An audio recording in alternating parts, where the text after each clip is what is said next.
Alright, I'm going to start without Rankshis until he is here. So we are back, and welcome back, and thanks for sticking with us here in the next level Dota. Well, casting RD2L, Reddit Dota 2 League, but the casters are me, Next, at Next Level Dota, as well as Rankshis, who is AWOL, but soon to be not AWOL. And the draft is underway, Faceless Void being the first pick, and actually making it through the draft, Naga being the one that gets banned out this time, just not wanting to play against it. And, yeah, understandably so. You play against one Naga, and you just don't want to play against that Naga. But you get something different. But I feel like Faceless Void is more directly and more easily counterable. You can get some silence. You can get a Disruptor, a Silencer, a Skywrath Mage, or something like that. And you can do a little bit better against him. Not grouping up in general is just much easier. Split Push is just so hard to deal with. Speaking of which, Nature's Prophet being banned out as well as the Lycan. So a lot of Split Push being banned out. Tinker as well, not going to make it through. But hardcore push coming out from the Dire team, Death Prophet and Shadow Shaman, the first two picks. So we'll see what the Radiant does to try to make that less of an impact. Tidehunter and Faceless Void, big team fight ult, so they're looking to go, alright, if you're going to push, fine, we're going to fight you. And so we'll see how that works. I would like to say that it needs more wave clear as well. Like, I am a big advocate of Coddle of the Light to, like, push back those creeps and make sure that those creeps aren't there, because Death Prophet, if there's no creeps there, Death Prophet's not going to tank the tower and right-click the tower and have her spirits do minimal damage. Like, she wants to have a full thing there just, like, melted over a somewhat extended period of time. And so, if you clear the creeps, which Coddle can do, it's just like, that's your job. You have one job, and that's to be at the tower before anyone gets there and wave the creeps. Illuminate. Give them, shine your flashlight on them. So, that is one thing that I think needs to get, well, could be picked more often. It's definitely an option, and yeah, it's one thing I value. But Faceless Void and Tidehunter being the picks here, and definitely that's one way of going about it. Start a fight. Tidehunter goes in, he ravages, and then Chronosphere can be placed in the perfect spot to trap as many people as possible. Strong initiation coming out from the Radiant, and the next phase of bans has been over with Viper, Brewmaster, Treant, Nature's Prophet, and Shrek being banned out by both teams. And Mirana is the follow-up pick. Good setups with Shadow Shaman, and just an overall good pick. Be able to get active Moonlight Shadow. I think it all comes down to the arrows, though. It's really hard to make Mirana feel worth it unless you get some really good arrows. So we'll see. It's always fun to watch and see if those arrows are actually on the mark. And so it's Radiant's next pick here. In the second pick phase, Skywrath Mage is the follow-up pick, and I knew this would be picked. If I was hoping that it would be picked on the Dire team, because it's just a good counter Faceless Void. He comes in and it's just an instant silence. This is one thing that you can do, but it's even better on the Radiant team, because now you have Chronospheres on top of Mystic Flares, or Mystic Flares on top of Chronospheres. It's all timey-wimey, you know, whichever happens first in a Chronosphere. It's hard to discern. You can't really tell when time gets frozen like that. But yeah, a great pick. I really think that's a good pick. It's sustained damage. Faceless Void needs help. It's like Sunstrike coming out from Invoker. It's one of those things that just helps Faceless Void ball out of control and covers his early game. Faceless Void can get solo kills with his Sunstrike. And I mean, it's not really a solo kill because you're getting help from another person. But I got, oh my God, Rodden Burgundy friended me. What an exciting time. Let me accept that invite post haste while we're waiting for the next picks to occur. There we go. Yeah.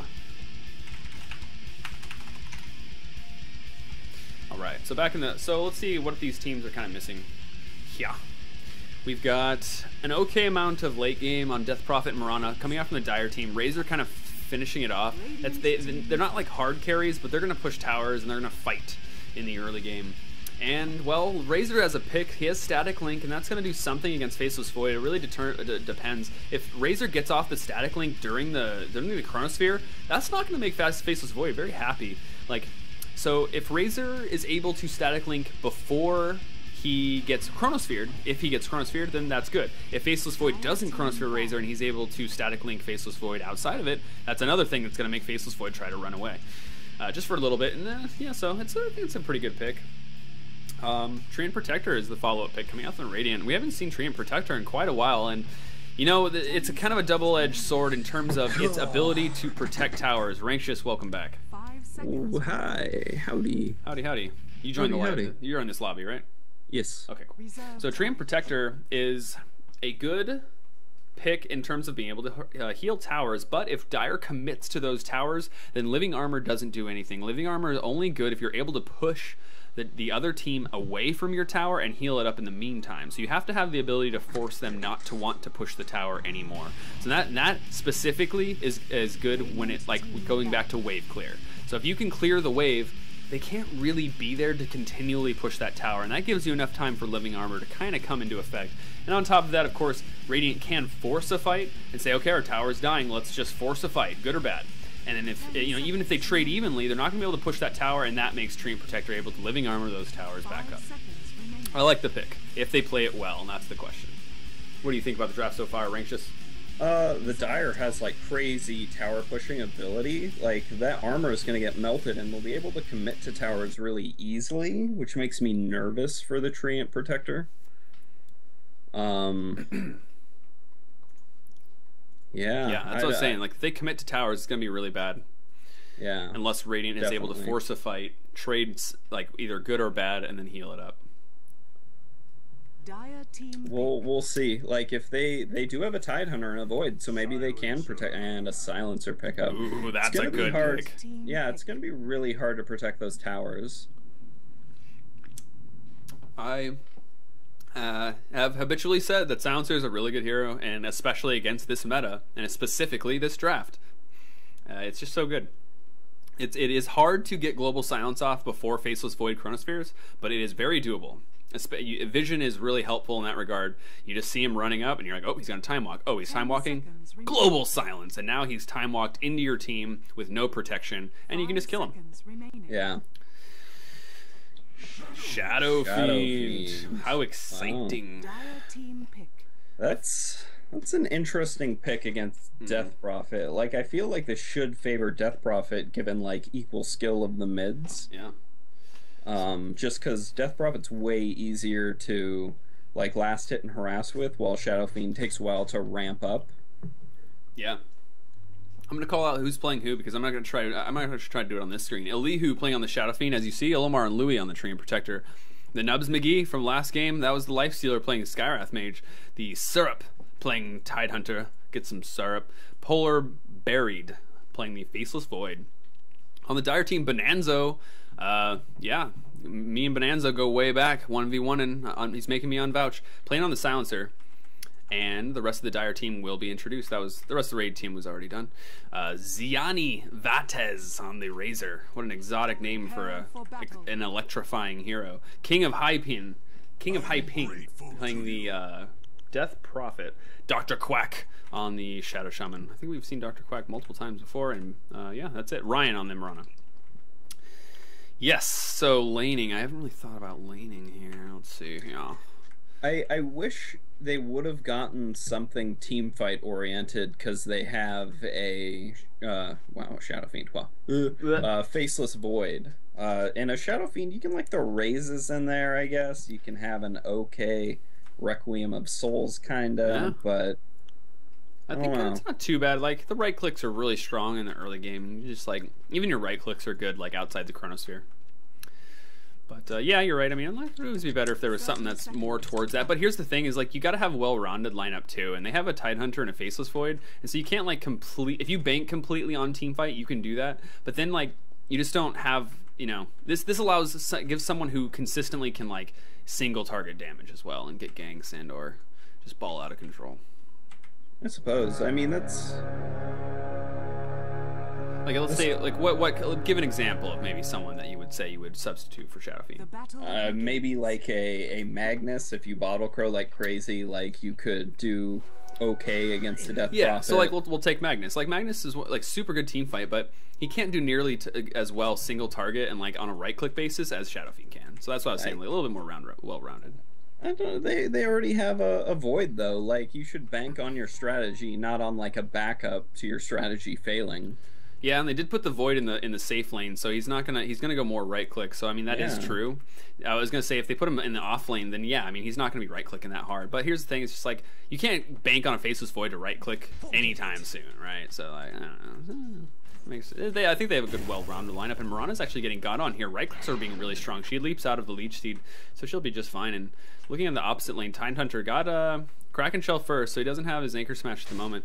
So he's going to be a little bit better on getting right-clicked, but it is only 1 point in Kraken Shell, so it's only 10 damage reduction. So he's effectively less than a Stout Shield in terms of resilience here in the top lane. Although Kraken Shell is 100% block and Stout Shield is only 60. But yeah, so in the mid lane, bringing up the last hit chart, yeah, we'll see. What do you think? How do you think it's going to win the mid lane? Like, DP should do really good in the beginning. She didn't go Null Talisman, so mainly against Shadow Fiend, I would normally go Null Talisman, but well, she'll get a fast bottle. Maybe she can just actually zone out the Shadow Fiend with Crypt Swarm. Yeah, I mean, both of them have their merits. Like, I probably would have gone for the bottle personally, just because once you can start hitting Shadow Fiend with Crypt Swarm and getting last hits, like, a Shadow Fiend literally won't be able to do anything anymore. Right. Oh, this Tidehunter might go down. He manned up a little bit, but Shadow Shaman actually took a indirect route, not knowing that he was going to move that way, and wasn't able to get the shackle off. That was good of you. That was good of you. I ain't no bitch. Yeah, so, yeah, I agree with that. It's like, Shadow Fiend's going to get last hits, and he's going to start outlast hitting you. So the Null Talisman isn't going to help you as much that point. It's, you know, the Null Talisman will make you, like, stall that a little bit, but mainly you want to get that bottle so you can actually start doing the other way to beat the lane, which is harassing him out. And in the top lane, I thought that they were going on Tidehunter, but he's actually okay for now. Man, so if you look at them trying to de-ward the bottom lane, a lot of unfortunate things have happened. That's rough. Okay, so just to show you guys what you could have done like differently. So this ward, yeah, you're not blocking this camp, I don't think. But the main thing, and you watch the map, make sure I don't miss first blood, by the way. But going back on the wards, the good ward spot is right here. There's a first rock. blood could be happening top right now as Razor goes on the Kraken Shell and followed up by the Ether Shock. Nice, good. We're getting our synergy down. You know, I was like explaining to them, and you were watching. Perfect. Yep. Love it. Love it. Finishing the idea, there's a rock here. You want to put your ward right here. This is it. And then what that'll do is it'll ward, you know, in like this general area. So a lot of people put their wards like here, and this would have got captured by this location. But then, you know, you can this hitbox is absolutely huge. I'm gonna make sure top lane's okay. So the hitbox is like this. It's like let's see, it's like right here, all the way this way, and like that. So you need actually 3 sentry wards to 100% deward everything. But yeah, putting one here and like here is like the easy ways of dewarding, most of them anyways. And you could tell it wasn't on the magic bush, quote unquote, just because the large camp spawned, so there's no reason to put a sentry there. Exactly. So some of those signs, it's always good to wait until the 30-second mark to like find out, or just inspect to see if there's some creeps in that camp. So yeah, there's a little bit of education thrown at your face. Next level Dota, making you next level. That's the whole idea behind the name. Lel. Well. But yeah, so let's see. Let's check last hits now. Shadow Fiend, ooh, he's getting some good raises on here. It is the haste on the bottom. We'll see who gets that. DP will definitely be trying to get that, and she will. No bottle on the Shadow Fiend. He's actually going... Oh, no, he does have a bottle now. It just got sent to him on the courier. Probably was bottle crowing. But he's going to get that haste rune. Definitely going to be happy to get that haste rune. That's not good. A Shadow Fiend with a haste rune with almost level 4 raises.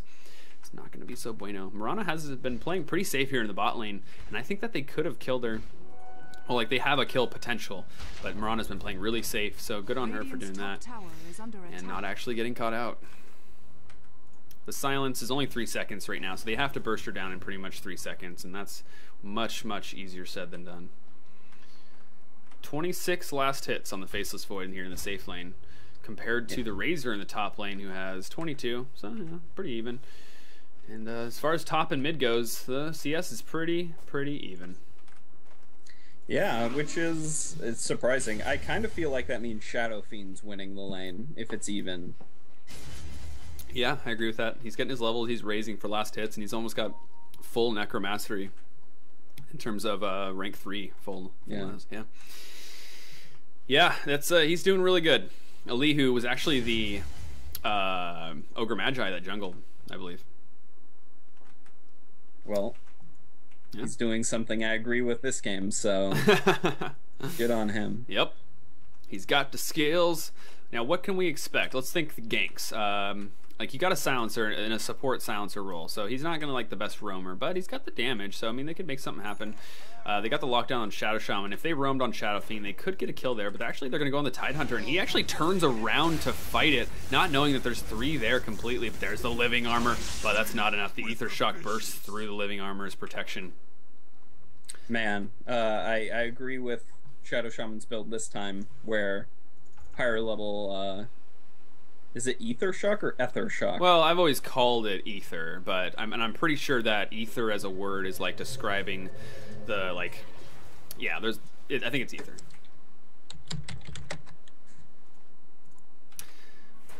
Goes back to my old Final Fantasy days. I always called them Ether, but then like medically, I think like Ether is something used, like it has to do with your blood. There's like Ether in your blood, and it has to do with like it's kind of like plasma. I think I could be completely wrong about that, and I've heard that they use Ether as the word for that. I think.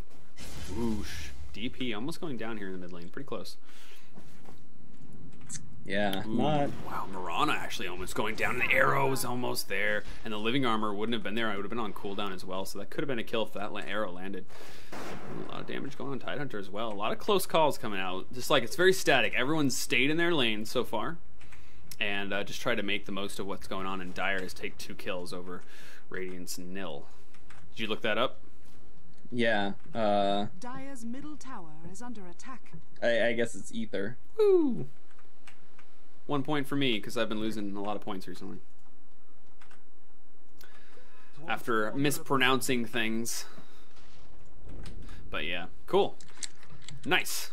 Ether it is. Yeah, Ether Shock. Ether Shock shocks him with the Ether of life. Yeah, so you were saying about you liking the Ether Shock build? Yeah. It's just... They're roaming, but they don't have anything to like catch up. The last word didn't need to go. The Shadow Shaman had to go first there if anything was going to work. So, yeah. Oh, I keep seeing people get higher levels of shackles, and like that doesn't make sense to me. Shackle already starts like outrageously high. I know it gets up to 5 seconds, but like, do you really need 5 seconds sooner? You already have 2.75, almost 3 seconds on a level 1 ability. Like standing still for 3 seconds is like incredibly dangerous anyway for the most part. Yeah, like, it's almost like you only want to really do that if you're worried about trying to gank someone in like in the early game and not being able to kill them in the shackle duration. Yeah. Wow, this is actually going to go the way to DP, but the phase boots of their DP turns around and kills the rune. I wonder who would have got that if it was just a race. It would have been really close. Ooh, dodge the Cryptstorm there. Good job, Elihu. Yeah, so still static here in the late kind of early game.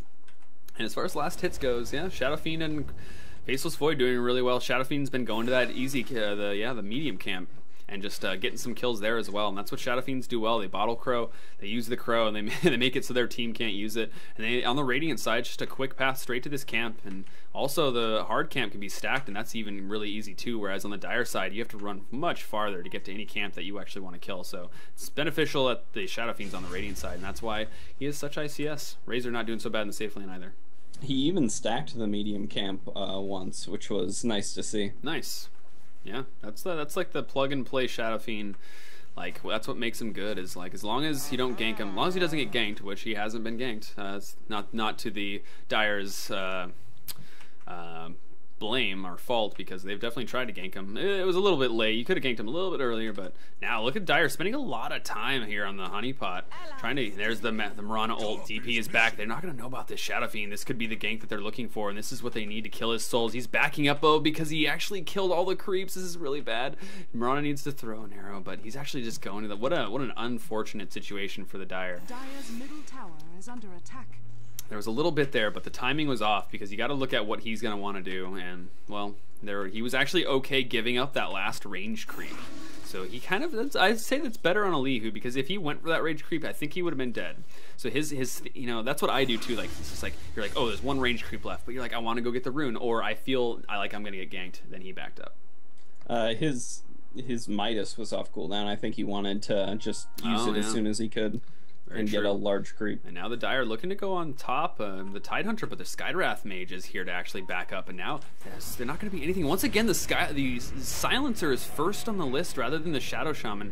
The Shadow Shaman has the lockdowns, guys. And if you want to try to get ganks, just yeah, that's one way of just going about it, is having the Shadow Shaman first. But yeah, Not always so organized, but now Mirana's behind the lines. Maybe they can make something happen with this. That did get pinged out because the Radiant do have a ward here on the high ground, and now it's spotted out. Tidehunter is chasing. Is there going to be a gush? Not leveled, so he's not going to have that slow, but there's the concussive shot that leaps up. She leaps away, and that's going to be all that for that. Treant Protector rotating top, though, and Faceless Void just by himself, being happy, just doing what he can, push this lane and get those kills. Or get that tower kill. Well, I'm honestly surprised how good the Shadow Fiend's doing. Top of the net worth, last hit, so on and so forth. Like, just dominating his lane. Yeah. I wonder if there's like a Shadow team would be like really good. Like Shadow Shaman, Shadow Fiend, Shadow Demon. What other Shadow heroes can you think Pretty of? sure that's it. You could technically add like Warlock and Lion to that because they're kind of... Because Warlock's hell oriented, and I guess Warlock would be kind of too. He summons this demon. Yeah. Slark Shadow oriented. Shadow Dance as a move. He's a fish monster. He's got nothing to do with shadows. Really. He's just in the shadows. Not a shadow monster. He's barely oriented with shadows. He's just looking to spawn, you know? Yep. Every time he dies, like, I haven't even spawned yet. And now Dire, there's 3 here, 4 Mirana, if you count Mirana back on the line. She's looking for that arrow. She doesn't want to reveal, and I agree with this. This is good. You want to look for that arrow, and that's your initiation to be able to get kills. Is she going to try, though? You miss 100% of the arrows you don't throw, and we'll see if she's looking for the right opportunity. She doesn't have the best angle on this. Now, this is just so much time wasted. Remember, the supports were over here for the longest time, and now there's 4 people being dedicated up here, and not without even farming. So as far as Radiant, or as far as the CS and XP go, it's definitely on an uphill going towards the Radiant side. It seems like a mistake to focus so many, for the Dire team specifically, to focus so many people top when the people they need to focus are mid and bottom, and they're uncontested mid and bottom. Yeah, I mean, Shadow Fiend's just been making a track between mid and here all day, and that's really good for him. It's so close to the base, and the Bottle Crow is just going to keep continuing to Bottle Crow. And now, yeah, but man, yeah, so that's just really bad. The economy is so good for the Radiant team right now, just getting unpunished. Yeah, for sure. Haste Rune being popped on the Shadow Fiend. He's just going to hastily continue to farm back in the mid lane. Will he make something happen, Mirana? Mirana's only... Oh, wow. Yeah, okay, she's fine. Wait, Mirana? Okay, that's right. Mirana was in the off lane, so that's why she had tons of levels. I was like, wait. She's been roaming so much now that I was like, wait, where does she actually get her XP? But she just stayed in lane. Tidehunter being level 6, so Mirana actually got way more levels than Tidehunter did. Really? Yeah. Wow, you're right. I feel like Mirana should have a... Yeah. I'm grateful to you. Oh, yeah, I'm grateful to... Now, Radiant is grouped up. The Ravage is there. The Requiem's there. Rank 2, mind you. Look at all those levels going. He's a level and in 14 minutes into the game, and he's rushing in. They actually see each other. They're going to see each other right around the tree line, and now they're running away. The leap is there. So the leap is down, but there's actually a vision over there because the concussive shot hit silencer. There's a ward right here, and now there's the arrow and the shackle and the plasma field. Oh my god, so much damage coming out from the Radiant, and there was not the Ravage from the Tidehunter. Triple kill going the way of the Razor.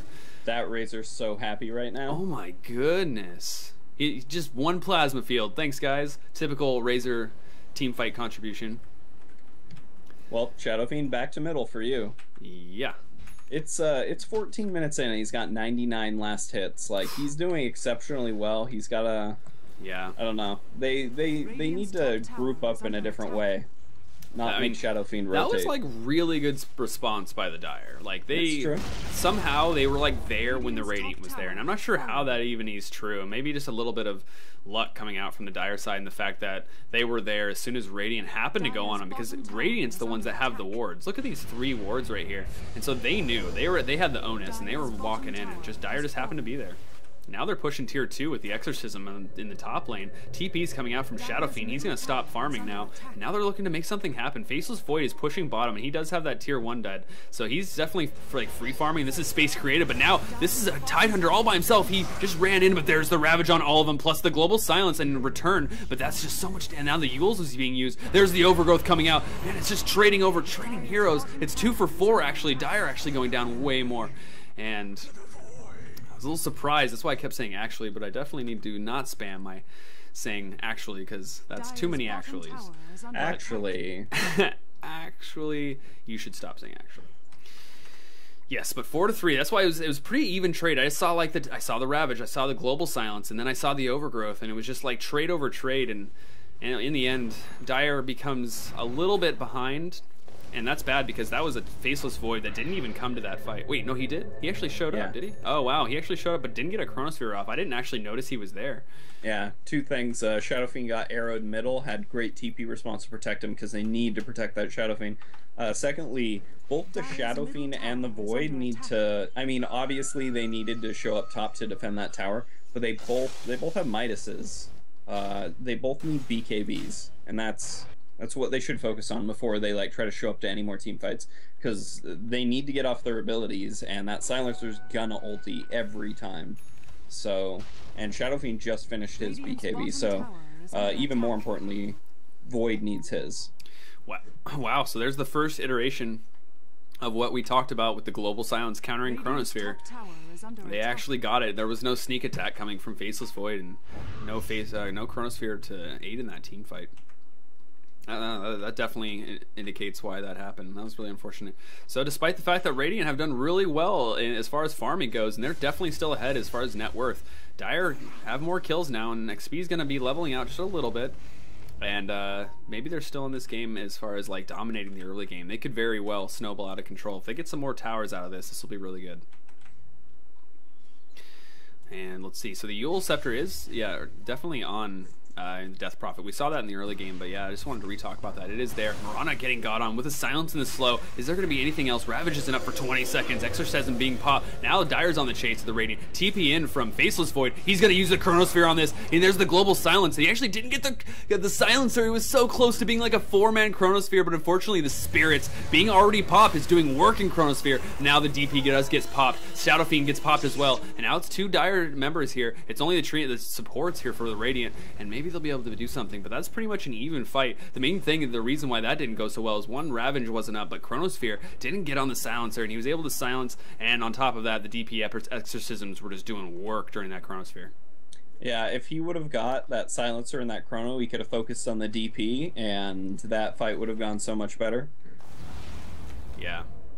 So it's I don't think the graph has maybe been updated, but somewhat even trade once again. What an exciting like game it is right now, where it is pretty even. It's 7-11. It's a grocery store here in the RD2L, being cast by Next Level Dota with Nex and Rankshis.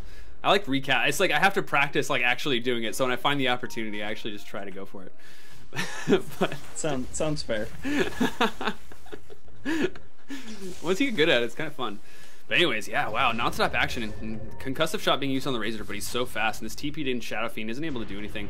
The Chronosphere will up in 25 seconds, and they definitely do have Ravage as well. And maybe if Radiant gets the initiation, they can make something happen, because Global Silence isn't up, as well, and like Radiant has their cooldowns, it's definitely in 20 seconds. This could be a good window of time.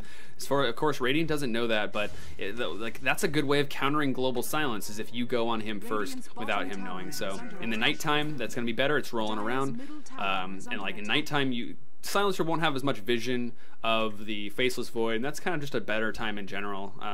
As coming from someone who's played as a Silencer, visions everything. They're Radiant's protecting their bot tower with living armor and just a Faceless Void, but now there's the Dire. They're grouped up as 3. Where's there's the Silence, so he's actually not gonna be able to time walk away. TP's in from Tidehunter. Is he gonna Ravage here? He does, but the Faceless Void does go down. Yules from the DP, but now TPs are coming in. There's the Treant Protector, the Skywrath. This DP's definitely dead unless the Exorcisms are gonna roll out and heal her, but she's running away. There was an Invis Rune pop, but an arrow on the Tidehunter, but that's only a short range arrow, not gonna stun that much. And Silencer getting killed now by the Mystic Flare, but in return there was gonna be the Skywrath gonna get killed, but then the living armor was there. Overgrowth to follow, but Treant Protector doing work here in this team fight, able to Overgrowth to follow and get that Mirana kill. Yeah, Razor and Shadow Shaman were middle, and they did get the tower, so that's good, but maybe bottom shouldn't have gone so hard on that. Maybe I'm wrong. I would have committed to that too. That Void like got silenced while like he couldn't cast anything, and then he got disarmed, and he just like walked up to the Death Prophet who had Exorcism going and was like, whatever, everything will be fine. Yeah. And he's like, oh shit, I'm out of health, and he tried to run away, but it was like far too late at that point. Yeah. So I guess I would have committed to that too. Yeah, it's like, yeah, if he would live just a little bit longer, Chronosphere would have once again had a big impact on that fight, but he went down to the last right click coming out from the DP, as well as the last one on Silencer. So unfortunate round of events so far in these team fights in terms of this Faceless Void is concerned. He's farmed really well, and he's still up there in the net worth, but he's definitely falling behind the Shadow Fiend and the Razor.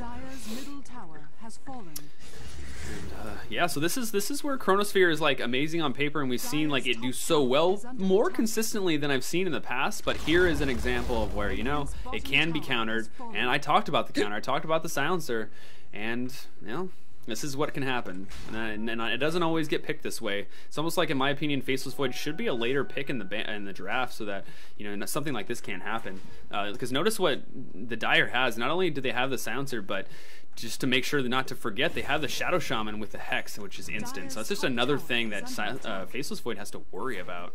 So it really comes down to that Tidehunter initiation, but a giant wound up Requiem of Souls right in the ears of the Shadow Shaman. And now his right click's going on Razor, but he's stealing a little bit of damage with the Static Link. Now there's the BKB from Shadow Fiend preventing a lot of damage, but he's doing right clicks and he's running from the Exorcism Spirits, but he runs back into it, doing so much damage each time. He just gets popped. And now Tidehunter is manning up at 2v3 here. Is there any reinforcements? Mirana's here from the Dire side, but they're definitely going to get that kill, and that's going the way of the Dire for sure. And now Silencer might actually get a last word, and that's the kill for Skywrath Mage. He just has to wait, laughing. Yeah. Silencer. I don't know if you saw that, but Rosh actually bashed Shadow Fiend, and Shadow Fiend had to sit there while they were beating on him for a second while he was trying to run away. Really unfortunate for him. Yeah. Wow. That is funny. I know, I didn't see that. Yeah, so a lot of fighting has given this Silencer a good amount of intelligence. He has 24 intelligence and a Force Staff to his name now with 4 and 2. Let's look at the kills. 5 and 2. Shadow Fiend actually doing extremely well, showing that BKB, and that's unfortunate that it didn't work out for him in that last fight. But yeah, he's definitely only 5 and 2 now, and has that Midas still going. Crystallis in the bank. Rotondo isn't watching anymore. What do we do? One sec.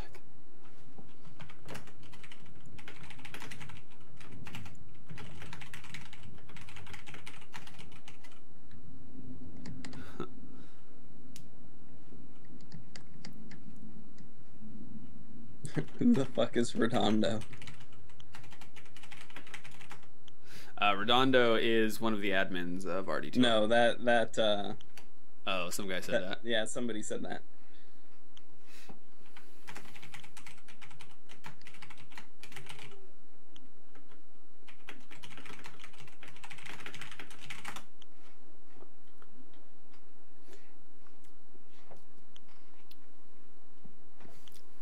Next arena. Can you tell me how lost I am?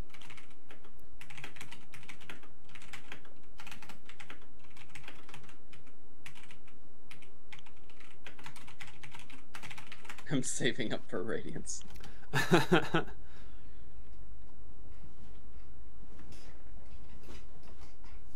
Bottom wire pause. Yeah, I know. Like, why are they paused, actually? Some dude said 1 sec. Who is the most impressive player? Personality. Person. What? DP, I don't even get DP's question. I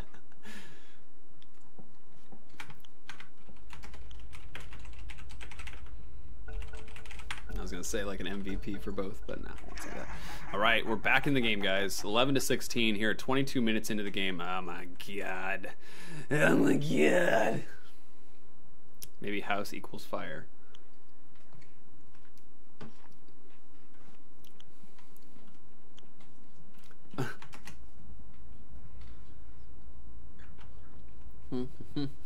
Yeah.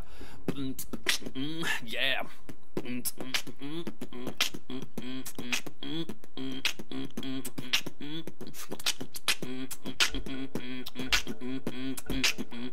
Alright. Back in the game.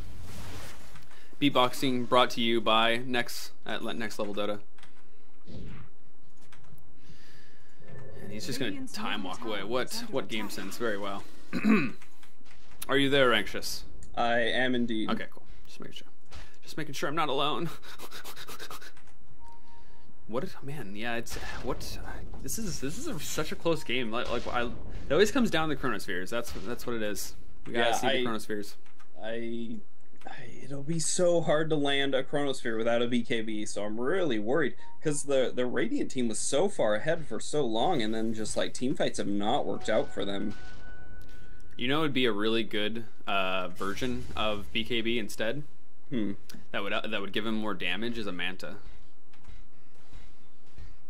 I suppose so. Manta feels like a weird item on him. Like, sure, you can summon illusions and they can move within the Chrono. It's kind of like Necro, you know? Not as nearly as powerful, but mainly for the Purge. And you just get agility from it. So, the stream is playing, and I can see my box circling around the edge of the map. You were doing this. That's funny. Yeah. So Dire is all 5 grouped up. Pushing Z mid. Ziani Vatez. So, like, if Faceless Void can catch people out before the fight starts, they will definitely win, but he has to get it before the Silencer. And maybe the Treant Protector will help with that. He's invis, but actually they find someone over here. Chronosphere actually on 3. Shadow Shaman almost walks into it. There's going to be a follow-up overgrowth as well, but now there's the BKB coming out the Razor. He's stealing tons of damage from the Faceless Void. He has no damage practically. Shadow Fiend's doing work. He's doing some right clicks, but he actually has to run away because all of his team's going away as well. The Razor's completely diving, not actually killing, but his right clicks are doing so much damage. There's the Ravage. It hits everyone. The Anchor Smash as well. Plus the Requiem of Souls almost takes out. Look how low the Dire team is. There was so much AoE damage that happened there right at the end, but it was not enough. If just oh man, he actually got the cooldown off on Requiem of Souls, I think, as well. I don't know if like where it happened in the fight. Let's see, it has a 100-second cooldown, so that actually happened a little bit ago now that I look at it. But I think that might have happened maybe at the very start of the fight. But yeah, wow, that was really close. Unfortunately, Radiant weren't able to hit it. Had a good chrono, and it looked like a great chrono, but Shadow Shaman was outside of it and instantly hexed him and then shackled him. See, that's the main thing, and there's also the Radiant. They kind of like weren't ready to take that fight. Just like how I was watching other people, and I was surprised that a team fight was happening at the time that it was. It was because the Radiant was just a little grouped up, or not grouped up enough, and they had to walk to that chrono, and that's never a good idea because that means chrono only allowed you to get a couple right clicks. Chrono's only useful when it allows your teammates to actually get spells off. So, not the best. I think there was a Mystic Flare, and that was like one of the main instances of damage that originally came out in the Chronosphere. But so more towards what we're trying to see here from the Chronospheres, and definitely, certainly not Polar Buried's fault because he's playing into a hard draft here with the Silencer and then the hexes from Shadow Shaman. So he's a trooper. He's doing what he can, and that was definitely a better chrono than what we saw. We'll see how it works out in later fights. Yeah, I thought it was like a perfect chrono, but it was just like a smidge off, which is a huge bummer. Exactly. Pings coming out from the Faceless Void, who does now have Chronosphere back up again. And he is building his BKB now, so maybe things will go better for him in the next engagement. Yeah, I mean he's still got a good amount of farm, like Midas, Maelstrom, Mom, and now into BKB, which is going to be pretty soon. Both Void and Shadow Fiend have crazy good farm, and there's this BKB. Like I feel like now that they both have BKBs, their team fight should be unstoppable. But this Razor is like dominating every fight. So yeah, he's been definitely putting in some work. Yeah. Tidehunter did have an Invis rune there, and he was scouting out a couple of people, making sure nothing's happening. There was 2 of the supports just sitting there in the trees. But the Dire team is really apprehensive right now. Look at them. They're way back. I think they're waiting to smoke. This is definitely going to be a smoke here. I know what a smoke looks like. And here it is on the courier. All right, so they're going to move through. And they're going to try to find someone. They're probably, they're going to go uphill. And they might actually get their smoke canceled in range of this ward when they're trying to go uphill, which will be really bad. But no, they go into the Rosh. Okay, so this is a better option. Now, Radiant, they might suspect this. They do it. Dire does have a medallion, so they're going to be killing it quicker. But now the spirits are out. Now, Radiant does have wards, but actually the wards aren't going to reach, so they're not going to actually see any of those spirits coming out of the Rosh pool. And DP is on that side of the wall, so that's how you kind of hide it. And that was really good. So Rosh went down. Immortal of Aegis, Aegis the Immortal being picked up by Razor. And I think I agree. Yeah, I agree with that selection. He's really strong right now. Got the mech, BKB, and now, wow, the Force Staff plus the Plasma Field doing some work on the Skywrath Mage. He's taking the Crypt Swarm, almost takes him down. One last right click. Living Armor came out too little too late, and now they're going to be able to take this Exorcism, which is just now ending, actually, and right click this tower down a little bit. It does have backdoor protection. The creeps are right here at the moment, and but they have an Aegis, and a Skywrath is down, which means if Faceless Void actually it gets a Chronosphere off, there's not going to be that Mystic Flare, but that doesn't even matter because Faceless Void's in the top lane right now, doing what he can, making sure that he secures the late game. And he's going to trade a tier 2 bottom for it. I mean, he does have a TP. Maybe he'll show up, but hard to say it's not worth it for him to just keep farming. Yeah. They could try to take that fight, but there's no guarantee it would go well. And the Dire did have a ward right here, very astutely, so they might be able to have seen that Faceless Void kind of come in and be able to guess. Especially if he was like behind the lines, like behind the tree here, they would have seen that, and that would have been really bad. So good decision coming out from Polar Buried on the Faceless Void. Farming away. He's got that BKB online. And now there's no fear of the Global Silence. Until the Refresher comes out. No, he's gone. Agnum Scepter, it appears. Or something else. But actually, Chronosphere's... I didn't get... Oh, actually, it did freeze the tower. Alright. And so a solo kill going the way of the Faceless Void. It's rank 3 now. 80-second cooldown. He's going to be using it. And be happy to use it at every second period. Yeah, kills are good. Absolutely. That's going to definitely keep them in the game and make sure that Dire aren't able to continue to set the pace of the game. When you get offensive on the people who are getting offensive, they no longer are offensive. Yes, my will to live is refurbished as Redondo is now back in the game.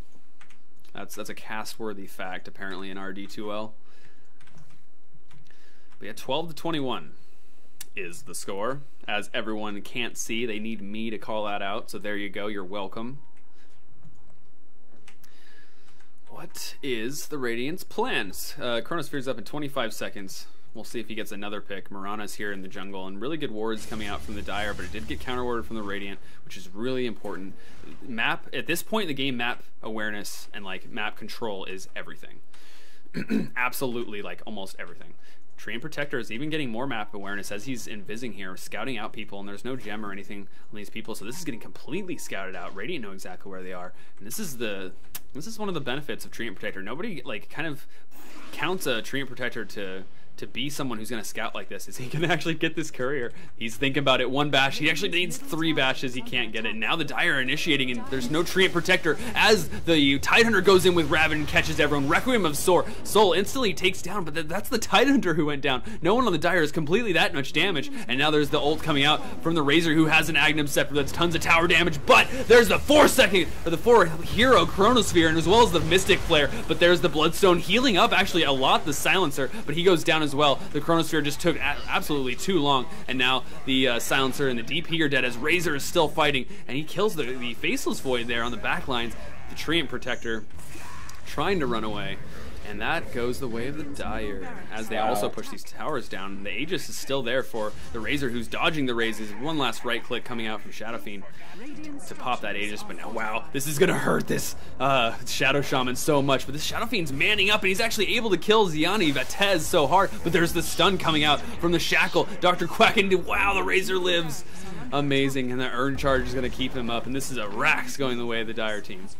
Wow, so just devastating. Like, the Radiant team farms so well, but this Razor's like, all right, have your farm. I have phase boots, I got a drum, I got my mech, I got my BKB, I got my Aghanims, I'm ready to go.